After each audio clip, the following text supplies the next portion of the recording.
I have another colleague who returned from Gaza in January, who explained that beyond providing medical care, he felt that his primary role was to protect Palestinian physicians with his physical presence, noting that the presence of foreign nationals provided some relative level of safety, from Palestinian physicians from active bombardment, but only really truly while on hospital grounds and with no guarantee of safety.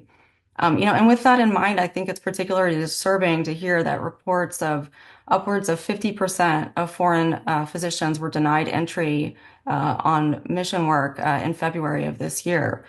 And when you couple that with the sheer volume of medical personnel that have been taken into custody, who remain in custody without charge, who have been killed or remain unaccounted for, the impact on the overall ability to deliver care is absolutely devastating to the civilian population. And most, if not all, of the remaining Palestinian physicians have suffered immeasurable personal loss while trying to continue to deliver care. My group, Doctors Against Genocide, has held weekly webinars with physicians in Gaza as well as in the West Bank to get real-time updates from Palestinian physicians. And we have heard testimonies on the conditions in the hospital and personal testimonies of torture of these physicians while in Israeli custody, as well as testimonies of what's going on the ground in Jenin, and the West Bank. And our webinars, they've also included testimonies from medical students in Gaza. And these students have really laid bare the immense and escalating reliance on these students to provide care that they have just absolutely not been trained to deliver. And that's a stain on all of us in the medical community. There's been an obvious impact on their ongoing education and studies. We spoke to students residing in bombed out buildings who have been displaced upwards of 10 times using phones charged by solar panels, to try and complete their studies, but just grateful to not be in a tent for the time being. And one student asked me to deliver a message to our greater medical community. She asked that she just simply be allowed to complete her education in safety so that she could one day serve her community in Gaza. And so, why am I mentioning these students? It's because we've had such an enormous number of master clinicians and specialists in Gaza who have been killed to date during this genocide.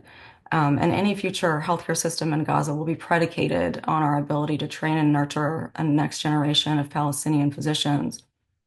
Specifically referencing women and girls, the collapse of the medical system is having obvious dire consequences with issues related to direct injury, pregnancy complications, traumatic birth, preterm delivery, inadequate lactation, and extreme mental stress.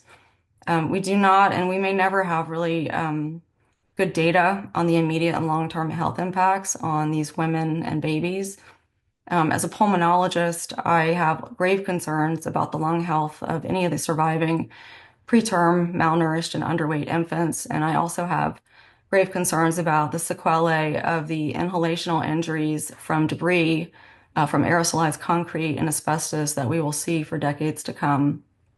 As a medical community, we must, obviously continue to push for unrestricted aid to enter and unrestricted entry of medical groups to tend to acute needs for immediate care. But, beyond this, we must continue to advocate tirelessly to the end of the policies that are leading to this genocide. And Doctors Against Genocide was founded because there was a deep understanding that genocide is a process and that genocide in Gaza has been unfolding for decades and has been decades in the making. We've been trying to mobilize the medical community to speak out, and we've